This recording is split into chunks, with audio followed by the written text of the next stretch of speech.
नमस्कार दोस्तों, स्वागत है आप सभी का आपके अपने यूट्यूब चैनल ऑब्जेक्टिव सेंटर पर। इस वीडियो में दोस्तों हम लोग देखने वाले हैं आईटीआई इलेक्ट्रीशियन सेकेंड ईयर का दोस्तों official question paper.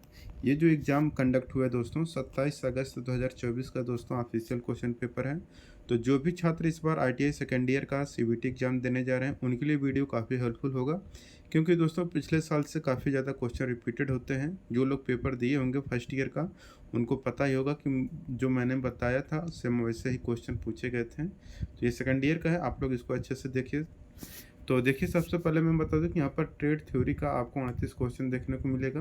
Workshop calculation and science का दोस्तों यहाँ पर 6 क्वेश्चन, इंजीनियरिंग ड्राइंग के यहाँ पर 6 क्वेश्चन और इसके बाद एम्प्लॉयबिलिटी स्किल के यहाँ पर 25 क्वेश्चन देखने को मिलेगा।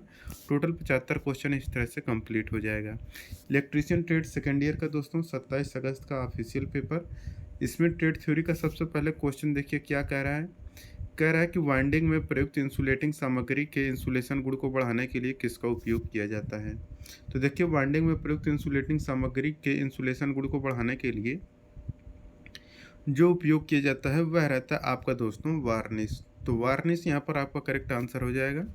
दूसरा क्वेश्चन यहाँ पर कह रहा है कि चित्र में दर्शाए गए डीसी जनरेटर के उस भाग का नाम बताइए। तो देखिए, डीसी जनरेटर में ये जो भाग है, ये बाहरी जो भाग होता है मशीन का, ये आवरण होता है। तो इसको दोस्तों हम लोग बोलते हैं योक यानी कि फ्रेम, जो कि ढलवा लोहे का बना होता है ये। ठीक। तीसरा क्वेश्चन यहाँ पर देखिए, अल्टरनेटर में हंटिंग प्रभाव का क्या कारण है। तो देखिए, अल्टरनेटर में हंटिंग प्रभाव का जो कारण होता है ये रहता है कि लोड में निरंतर उतार चढ़ाव के कारण अल्टरनेटर में हंटिंग प्रभाव देखने को मिलता है। चौथा क्वेश्चन यहाँ पर देखिए, कह रहा है कि रोटर चालकों को 3 कला मोटर में थोड़ी तिरछी स्थिति में क्यों रखा जाता है। तो देखिए, रोटर चालकों को 3 कला मोटर में थोड़ी तिरछी स्थिति में रखा जाता है क्योंकि अधिक समान रोटर क्षेत्र और बल आघूर्ण का उत्पादन कर सके। ठीक। देखिए दोस्तों, जिनको भी यह पीडीएफ चाहिए तो आप लोग करना क्या है कि आपको अपना क्रोम ब्राउज़र ओपन कर लेना है। क्रोम ब्राउज़र ओपन करने के बाद दोस्तों आपको सर्च करना है आईटीआई सरकारी रिजल्ट, इस नाम से दोस्तों वेबसाइट सर्च करना है। सर्च करने के बाद दोस्तों आपको इस वेबसाइट पर पहुंच जाना है। ठीक। अगर आप दोस्तों मोबाइल मोड में हैं तब आपको क्या करना है कि यहाँ पर जो 3 लाइन दिख रहा है इस पर क्लिक करना है और आईटीआई एग्ज़ाम वाले सेक्शन में जाना है। ठीक। बाय चांस आप डेस्कटॉप मोड में हैं तो आप लोगों को डायरेक्ट यहाँ पर एक मिल जाएगा ऑप्शन, यहाँ पर जैसे मैं इसको डेस्कटॉप मोड में कर लेता हूँ। तो इसको भी जानना ज़रूरी है क्योंकि स्टडी रिलेटेड मटेरियल दोस्तों आपको यहाँ पर मिलेंगे। देखिए, आईटी एग्ज़ाम का सेक्शन यहाँ पर आ चुका है। यहाँ पर दोस्तों, यहाँ पर देखिए जो आईटी एग्ज़ाम का ये सेक्शन है, आप लोगों को इस पर क्लिक करना है। क्लिक करने के बाद इस पर क्लिक करना है और इसके बाद दोस्तों देखेंगे तो यहाँ पर आईटी एग्ज़ाम से संबंधित जो भी अपडेट होते हैं डीजीटी के द्वारा दिया गया, तो वो यहाँ पर आपका डिटेल मिल जाएगा। तो इस तरह से आप लोग देख सकते हैं आईटी एग्ज़ाम डेट यहाँ पर दे दिया गया है, इसकी और रिजल्ट का डेट है, बैक पेपर का डेट दे दिया गया है। और इसके बाद यहाँ पर ये सब देख सकते हैं एडमिट कार्ड, यहाँ से जाके आप अपना डाउनलोड कर सकते हैं, रिजल्ट डाउनलोड कर सकते हैं, आंसर की डाउनलोड कर सकते हैं, सर्टिफिकेट डाउनलोड कर सकते हैं। वर्कशॉप कैलकुलेशन एंड साइंस का फर्स्ट ईयर का वीडियो है, सेकंड ईयर का यहाँ पर वीडियो मिल जाएगा। जिनको पीडीएफ डाउनलोड करना है दोस्तों, यहाँ पर देखिए ब्लैक कलर से पीडीएफ भी फाइल अपलोड कर दिया गया है। पीडीएफ फाइल पर क्लिक करके आप अपना पीडीएफ भी डाउनलोड कर सकते हैं।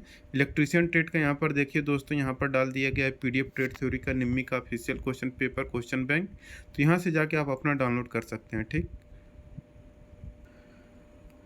अब देखिए, यहाँ पर चौथा क्वेश्चन कह रहा है कि रोटर चालकों को 3 कलम मोटर में थोड़ी तिरछी स्थिति में क्यों रखा जाता है। तो ये हो चुका है क्वेश्चन कि अधिक समान रोटर क्षेत्र और बल आघूर्ण का उत्पादन करने के लिए। पांचवा क्वेश्चन देखिए, कह रहा है कि एन चैनल जेएफईटी को गेट टर्मिनल कैसे अभिनत है। तो ये गेट सोर्स के साथ पश्च अभिनत है। ठीक। छठा क्वेश्चन देखिए, कह रहा है कि डीसी मशीनों में वे कौन से 2 बिंदु हैं जो ब्रश संपर्क प्रतिरोध को मापते हैं। तो ये रहता है ब्रश और कम्यूटेटर के बीच प्रतिरोध। यहाँ पर करेक्ट आंसर हो जाएगा। सातवां क्वेश्चन देखिए क्या कह रहा है। कह रहा है कि जैसा कि चित्र में दिखाया गया है कुंडल वाइंडिंग का नाम क्या है। तो देखिए, कुंडल वाइंडिंग यहाँ पर जो दिखाया गया है यह आपका है दोस्तों, देखेंगे तो ये आपका कहलाता है diamond mesh shape coil winding. तो हीरे की जाली के आकार की कुंडल वाइंडिंग यहाँ पर करेक्ट आंसर होगा। ये जो प्रतीक है दोस्तों, ये कौन सा प्रतीक है। तो ये है दोस्तों आपका DC two wire permanent magnet generator यहाँ पर करेक्ट आंसर हो जाएगा। 9वां क्वेश्चन यहाँ पर देखिए क्या कह रहा है, कह रहे कि working principle of DC generator, DC generator का कार्य सिद्धांत क्या है। तो देखिए जो डीसी जनरेटर होता है यह फैराडे के विद्युत चुंबकीय प्रेरण के नियम पर कार्य करता है। 10वां क्वेश्चन है कि मोटर जनरेटर सेट का क्या फ़ायदा है। तो देखिए मोटर जनरेटर सेट का जो फ़ायदा होता है यह रहता है कि डीसी आउटपुट वोल्टेज को आसानी से नियंत्रित किया जा सकता है। तो डीसी आउटपुट वोल्टेज यहाँ पर करेक्ट आंसर हो जाएगा। 11 नंबर क्वेश्चन है कि डीसी मोटर में आर्मेचर के घूर्णन की दिशा निर्धारित करने के लिए किस नियम का उपयोग किया जाता है। तो डीसी मोटर में आर्मेचर के घूर्णन की दिशा निर्धारित करने के लिए हम लोग फ्लेमिंग के बाएं हाथ के नियम का उपयोग करते हैं।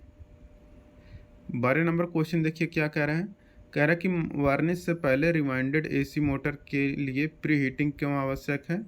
क्योंकि दोस्तों वाइंडिंग की नमी को सुखाने के लिए। तो वार्निशिंग से पहले रिवाइंडेड एसी मोटर के लिए प्री हीटिंग वाइंडिंग में नमी को सुखाने के लिए आवश्यक है।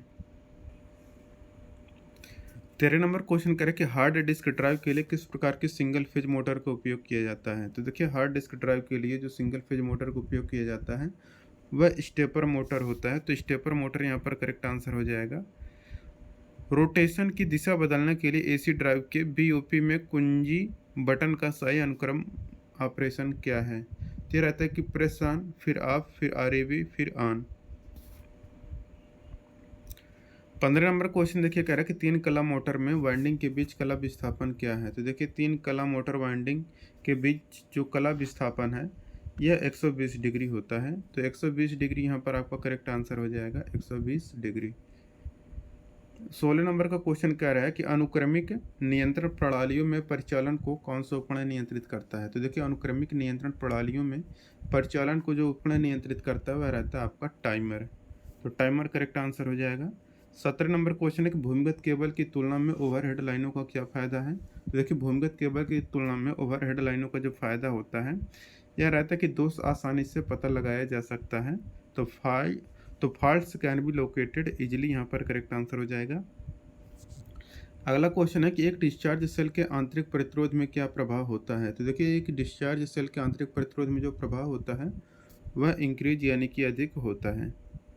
19 नंबर क्वेश्चन कह रहा है कि यहाँ पर JFET की तुलना में मॉसफेट के वर्तमान नियंत्रण में क्या अंतर है। तो JFET की तुलना में मॉसफेट के वर्तमान नियंत्रण में अंतर है कि insulating layer instead of junction के बजाय इंसुलेट परत, यहाँ पर करेक्ट आंसर हो जाएगा।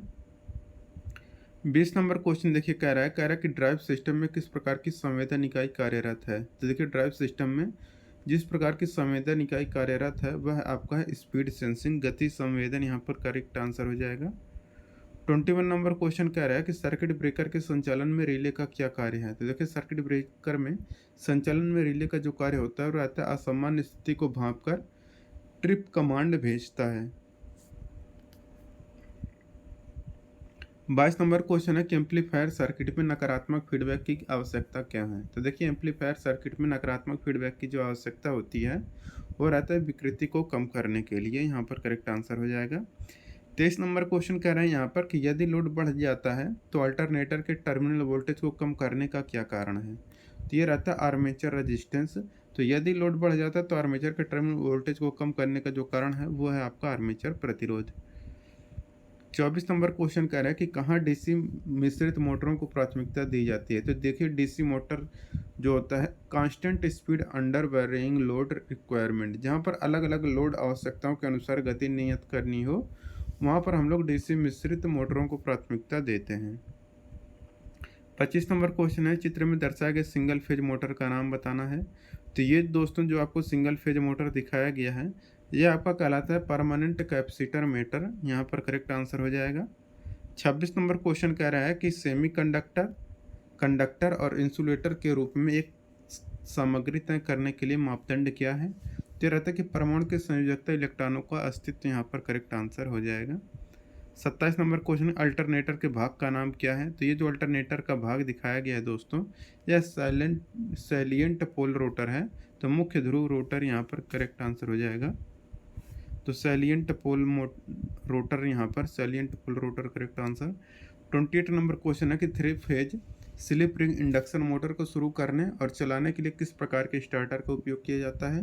तो इसके लिए रोटर रियोस्टेट स्टार्टर का प्रयोग करते हैं। 29 नंबर क्वेश्चन है कि बिजली उत्पादन के लिए भारत में कौन सा ईंधन प्रचुर मात्रा में उपलब्ध है? तो देखिए, बिजली उत्पादन के लिए भारत में जो ईंधन प्रचुर मात्रा में उपलब्ध रहता है वह है आपका कोयला। 30 नंबर क्वेश्चन है उपकरण का नाम बताना है।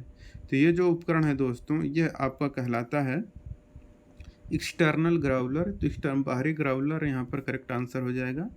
31 नंबर क्वेश्चन, ये कौन सा गेट है? तो ये आपका कहलाता है नॉट गेट। तो नॉट गेट करेक्ट आंसर हो जाएगा। 32 नंबर क्वेश्चन है, चित्र में दिखाया गया सर्किट का नाम बताना है।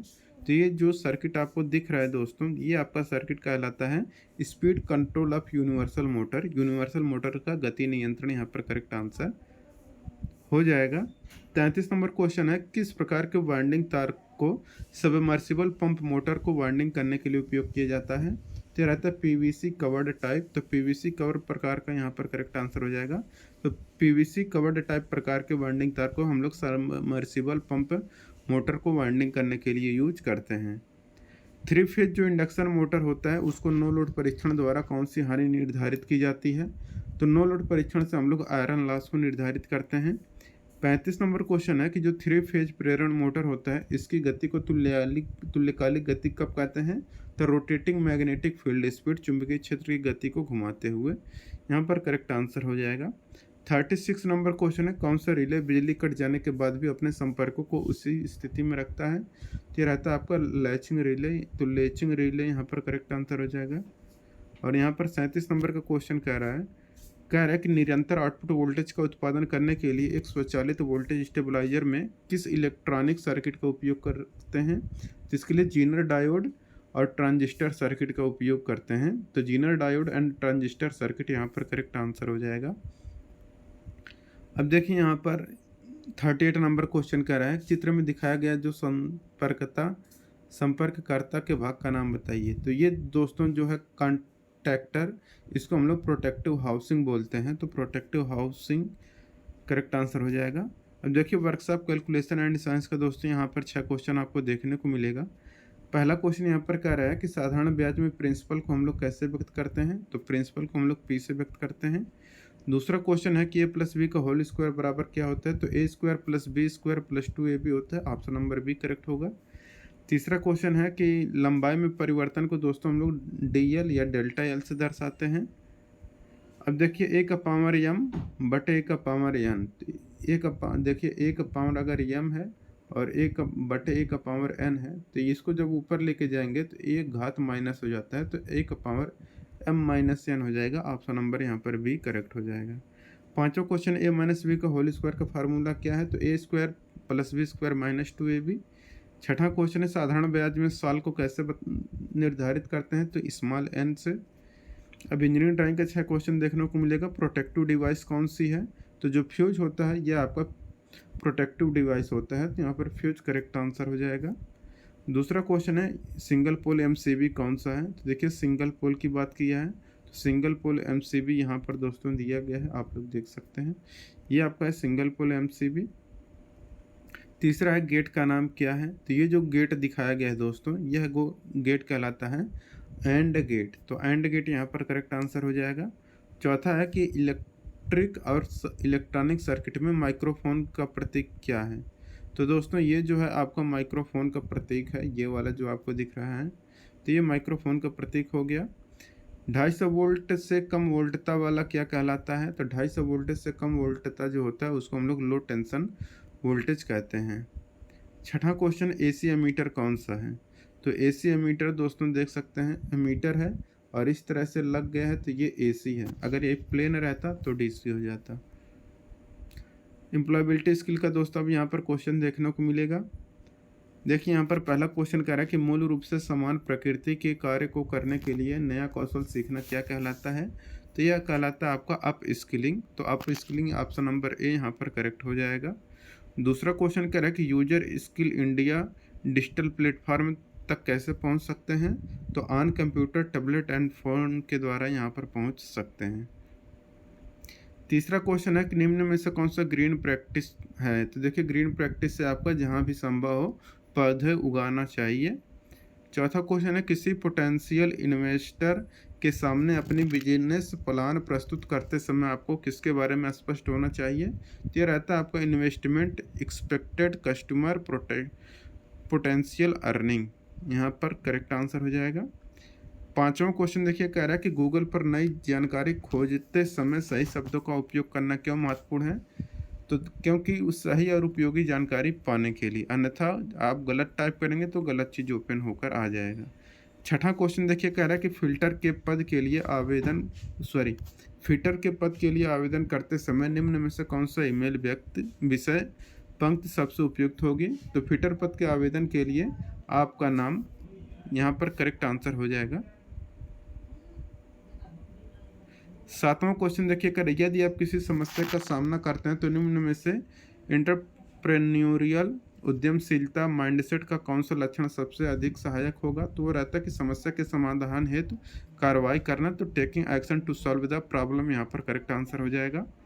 आठवां क्वेश्चन कह रहा है यहाँ पर कि नीचे दिया गया कौन सा विकल्प गिग इकोनॉमी में गिग का वर्णन करता है? तो ये रहते हैं a specific task on project, एक विशिष्ट टास्क या प्रोजेक्ट, यहाँ पर करेक्ट आंसर हो जाएगा।